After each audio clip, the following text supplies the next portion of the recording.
আজকে ছিল আমাদের ডান্স ক্লাসে গেট টুগেদার। আমরা সবাই মিলে সন্ধ্যেবেলা তাড়াতাড়ি রেডি হয়ে চলে যাচ্ছিলাম। শুধু স্টুডেন্টের সাথে সাথে মায়েরাও অবশ্যই অ্যাটেন্ড করতে পারে এই প্রোগ্রামটাতে। তাই আমিও আমার মাকে নিয়ে চলে গিয়েছিলাম, আর গিয়েই দেখি বাচ্চাদের মধ্যে পাসিং দ্য বল গেমস হচ্ছে। দেখো, সব মায়েরা কি সুন্দর সেজে এসেছে। আমি তো গিয়ে অবাক হয়ে গেলাম যে আমি কেন সেজে আসলাম না।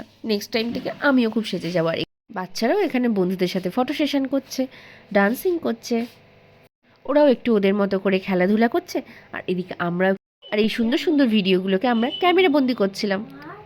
শ্রীনিকা সাঙ্গীতি কিন্তু যারা স্কুল ফ্রেন্ডের সাথে সাথে ডান্স ক্লাসেরও ফ্রেন্ড। আর এখানে ওরা কানে কানে কি দেখছো তো, কত কি গসিপ করছে। এইটুকু বাচ্চা বাচ্চা গসিপ করতে শুরু করে দিয়েছে। আর এখানে আমাদের মায়েদের পাসিং দ্য বল গেমস খেলা হচ্ছিলো। গেমস টেমস খেলেই তারপরে আমরা খাওয়া দাওয়া করতে বসে গেছিলাম। এখানে বাড়ি চলে যাবে বলে কত আদর করে নিচ্ছে বন্ধুকে। আর আজকের মেনুতে ছিল ডিমের devil, fried rice, chilli chicken, chutney, papad, মিষ্টি। প্রতিটা রান্নাই খুব সুন্দর খেতে হয়েছিল। চলো এখানে আমরা খেয়ে নিই। আর আজকের ভিডিওটা এখানেই শেষ করছি। যদি ভালো লেগে থাকে like, comment and subscribe my channel. Tata.